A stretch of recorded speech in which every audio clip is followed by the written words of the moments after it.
जय हिंद, वंदे मातरम। मेरा नाम है जवान चंदू चौहान। 9 साल पहले आपने सभी ने सुना होगा सर्जिकल स्ट्राइक हुआ 29 सितंबर 2016 के दिन।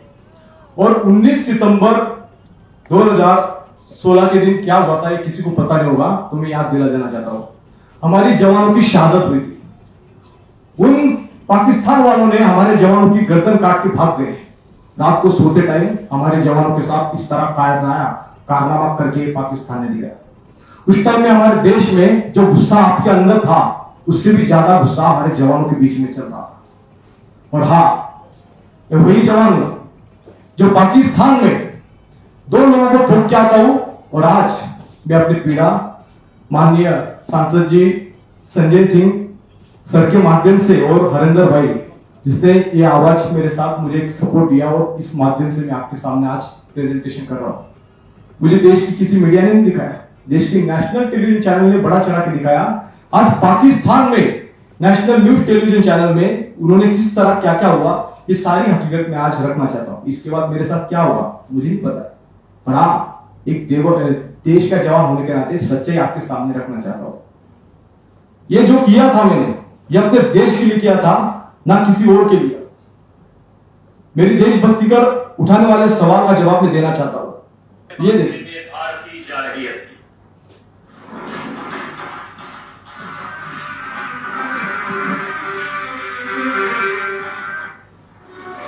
अहम खबर आपको देंगे। भारतीय फौजी पाकिस्तान में कैसे दाखिल हुआ, नानी टू न्यूज ने मामले का पता लगा लिया है। भारतीय फौजी की तस्वीर नानी टू न्यूज ने हासिल कर ली है। पाकिस्तान में चोरों की तरह घुसने की कोशिश करने वाला भारतीय फौजी जाल में फंस गया। कंट्रोल लाइन से पकड़े गए भारतीय फौजी का नाम चंदूलाल चौहान है। मजीद तफसील जानते हैं एडिटर नॉर्थ मोहसिन रजा से। मोहसिन रजा, बताइएगा, जैसे ही हमारा उनसे राब्ता बहाल होगा आपको मजीद भी अपडेट करेंगे। अपने तमाम नाज़रीन को बताएं कि 92 न्यूज ने मामले का पता लगा लिया है। भारतीय फौजी की तस्वीर 92 न्यूज ने हासिल कर ली, और ये भारतीय फौजी पाकिस्तान में चोरों की तरह घुसने की कोशिश कर रहा था कि जाल में फंस गया। एडिटर नॉर्थ मोहसिन रजा हमारे साथ मौजूद हैं, उनसे मजीद जानते हैं। मोहसिन रजा, आगाह कीजिएगा, चंदूलाल चौहान के बारे में मजीद क्या बताया गया? जी, चंदूलाल चौहान जो है, जिस दिन भारत ने पाकिस्तान पर जारी सर्जिकल स्ट्राइक का ड्रामा दिखाया था, उस दिन के पाकिस्तान के आजाद कश्मीर के इलाके में पकड़ा गया। ये भारतीय फौज की वर्दी में था और उसके पास राइफल भी थी। इसने बताया कि ये 3 लाख कबल भारतीय फौज को इसने ज्वाइन किया था और ये यहाँ पर पूरी वाकई की तफ्तीश के लिए आया हुआ था। हमें ऐसा लगता है कि भारतीय फौज को छोड़कर भाग गई इस वाकई के बाद, और ये पूरे आगे भी देख लो। कार्रवाई करके तोपखाने के जरिए 2 पाकिस्तानी फौजियों को शहीद किया। इन पाकिस्तानी फौजियों की शहादत पर मकबूजा कश्मीर में कई जगह जनाजा लिया। ये देश की नेशनल मीडिया है पाकिस्तान की, उन्होंने क्लेम कहा था इसने 2 लोग मारे। पर बात आती है देश की हित की बात। भारत सरकार ने डिप्लोमेटिक चैनल के माध्यम से कोशिश की और कहा गया पूरे देश की नेशनल टेलीविजन के चैनल के सामने कि ये चंदू चौहान गलती से बॉर्डर क्रॉस करके गया।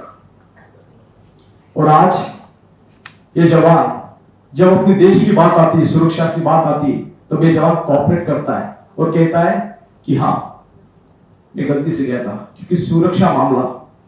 और 2024 तक मैं देश की सेवा करता हूं। उस बीच के दौरान जब मेरे सामने प्रताड़ना होती है, जिस तरह हरिंदर भाई ने बात कही, आज मेरे खिलाफ भी एफआईआर हुई थी। मैं सेंट्रल जेल में था नासिक में। किस कारण की वश कि मेरे यूट्यूब चैनल पे मैंने बताई कि घरों में काम करवाते मेरे साथ जो जवान जुड़ गए, जो डिसमिस कर दिया उन जवानों को जिन्होंने 11-11 साल सेवा की, वो देश में नौकरी नहीं कर सकता। एक तरफ मुझे एक सर्विसमैन का कागज दिया जाता है और मुझे देश में कहीं भी नौकरी करने का अधिकार नहीं है। आज ऐसे जितने सारे डिसमिस फ्रॉम जवान है जिनको निकाल दिया है, उसके आगे वाले संसद में मांग रहा था मैं, पर उन्होंने दिया और मुझे मेरे खिलाफ एफआईआर दर्ज हो गई कि जवान को भड़का रहा है, झूठी इंफॉर्मेशन दे रहा है।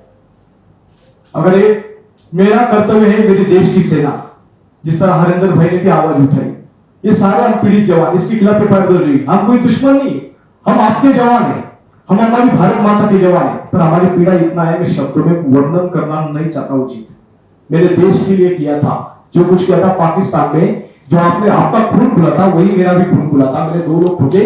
आज मैं अपने घर पे न्याय की गुहार लाता हूं। रक्षा मंत्री जी को पत्र लिखा है ये सारे प्रूफ मेरे पास एविडेंस है। मुझे देश में कहीं नौकरी करने का अधिकार नहीं, मुझे पेंशन तक नहीं है। क्यों? मैंने कौन सा जुल्म किया? ये सवाल मैं आप लोगों से सवाल करता हूं। जो देश की मीडिया आज मेरा दर्द दिखा रही है, माननीय संजय सिंह सर को मैं बहुत आभार व्यक्त करता हूं कि उन्होंने आज हमारी बात, देश का कोई भी पॉलिटिकल मैं भी गया, मैं भी भीख मांगी, पर किसी ने हमारी आवाज नहीं उठाई।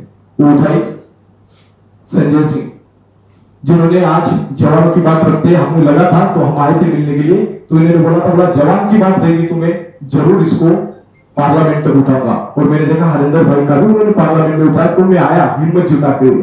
हरिंदर भाई ने भी मेरे से कांटेक्ट किया, मैंने बोला यार मैं भी थक चुका हूं, ये सारी प्रताड़ना से इस तरह में जेल में चला गया, कोई आखिरी बात नहीं, सारी चुपचाप करा दिया जाता, मेरे पास कोई कोर्ट नहीं। और मेरा जामिन कितने हुआ? मेरे वकील है जिसने प्री में केस लड़ी। मैं जब जेल में था पाकिस्तान में, तभी शहीद हो जाता तो शायद आज मुझे अपना दुख देश के सामने नहीं बताना पड़ता। दुख होता है मुझे ऐसे कि जब मैं अपने देश के लिए AK-47 राइफल लेके जाता हूं और आज रास्ते में भीख मांगता हूं। आज मेरे ऊपर 12 लाख कर्ज है, देश में कहीं नौकरी नहीं कर सकता, करूं तो क्या करूं? मैंने तो राष्ट्रपति को भी ऑन ड्यूटी होते हुए 2019 में ही ऑन ड्यूटी होते हुए मैंने राष्ट्रपति जी को लिखित पत्र में कहा कि मुझे इच्छा मृत्यु लेटर दे दो सर, इच्छा मृत्यु की परमिशन दिया जाए। इस तरह की मेरी प्रताड़ना है जो मैं वो बहुत कुछ है बोलने वाला, पर अगर समय नहीं रहेगा तो मैं ज्यादा बोल नहीं पाऊंगा। बाकी बहुत सारे जवान आपको बताएंगे इसके बाद मेरे ऊपर क्या क्या होगा, ये मैं नहीं जानता। मैं सवाल आपको करके जा रहा हूं। एक जवान है जो दुख ये बताना आज मतलब मैं हल्का हुआ। मेरा दिन जो इतने दिन से मैं 2 साल से कंटिन्यू प्रयास कर रहा था, मैं शब्दों में वर्णन नहीं करूंगा, पर मैंने जो कुछ किया था अपने देश के लिए किया था। मेरा भाई भी देश की सेवा करता है। दुख होता है ऐसे जब एक अभिनंदन जाते हैं उनको समझा जाता है, अच्छी बात है, पर हमारा दुख कोई नहीं सुनता है। जवान होना, इसी जगह कोई अफसर होता तो बहुत कुछ होता। इसीलिए मैंने कहा है जिन जवानों को पनिशमेंट देते हैं तब वीडियो आयोग्राफी करा दो, एक कॉपी जवान को दो, ताकि दूध का दूध पानी का पानी हो जाए। जिन जवानों को निकालते हैं उनको आर्टिकल संविधान के हिसाब से 21 के हिसाब से उनको राज्य सरकार आकर सम्मान दे। अगर हमने कोई गलत नहीं किया तो हमें कम से कम जीने का तो अधिकार दे। हम गर्दन झुका के नहीं चलना चाहते। हमने निकाल दिया तो हम इतना गलत काम नहीं किया, हमने देश के लिए किया था। आपने देखा होगा जब अंग्रेज उस टाइम पे जब लड़ाई लगती थी तब घरों में लेके चले जाते थे। आज ऐसे हालत है कि अगर घरों में काम नहीं किया तो सीधा ही जाओ घर पे, छोटे आरोप लगा के 5 बार पनिशमेंट दिया छोटे आरोप के तहत। मैं वो भी सहता, फिर बाद में मुझे 2024 में जाओ बोला था। इस तरह की कार्रवाई करके मुझे घर भेजा। मैं राष्ट्रपति को मिला, मैं उसके बाद रक्षा मंत्री मनोहर पर्रिकर को भी मिला था। मैंने कॉर्पोरेट किया, पर कॉर्पोरेट का फल मुझे ये मिला सिक्योरिटी के नाम पे कि चंदू चौहान गलत है और गलती से गया है। मैं गलती से नहीं गया, मैं अपने देश के लिए उन गद्दारों को देखने गया था जिन्होंने अपने देश के लोगों के साथ कायराना हरकत की थी। और यही है सच्चाई एक जवान की। और मैं आभार व्यक्त करता हूँ आपका सभी का सर, जिन्होंने आप मुझे देश के सामने रखने की मौका दिया। और मैं इसके बाद भी कैसे प्रताड़ना से गुजरता हूँ ये मैं अभी वर्णन नहीं करना चाहता। धन्यवाद। आ जाओ शंकर जी। शंकर गुजर जी। जब हरिंदर भाई और हमने आंदोलन शुरू किया तो हम रक्षा मंत्री के बंगले के पास भी गए, हमारी वर्दी उतार दी गई, मतलब वर्दी में नहीं सकता। हम डाउन हो गए।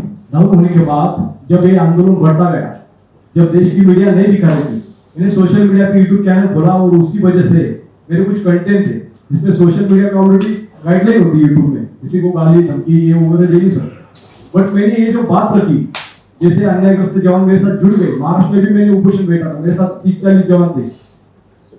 सेशन 159 विद्रोह करवाना, जवानों को भड़काना, इस तरह का सेशन एक सुबेदार जहां पे ऑपरेशन सिंदूर चल रहा था, उस दौरान मैंने कहा कि जिन जवानों को छुट्टी से बुला रहे उन पीड़ित जवानों को बुला लो जिनको अपने देश सेवा से निकाल दिया है 10-12 साल में डिसिप्लिन के नाम पे। वो जवान ऑपरेशन सिंदूर नहीं, वो लाहौर में बिना हथियार का भी कब्जा कर लेगा। ये मैंने कही थी और लाखों लोगों ने मेरे वीडियो देखे। तब इन्होंने मेरा चैनल भी बंद किया फेसबुक का, फिर यूट्यूब में इस कंटेंट को निकाल लिया और ये फैसला होती है कि जवानों को भड़का रहा है, झूठी इंफॉर्मेशन फैला रहा है। आपके सामने प्रूफ है, ये जो जवान बोल रहा है घरों में काम कर रहा है।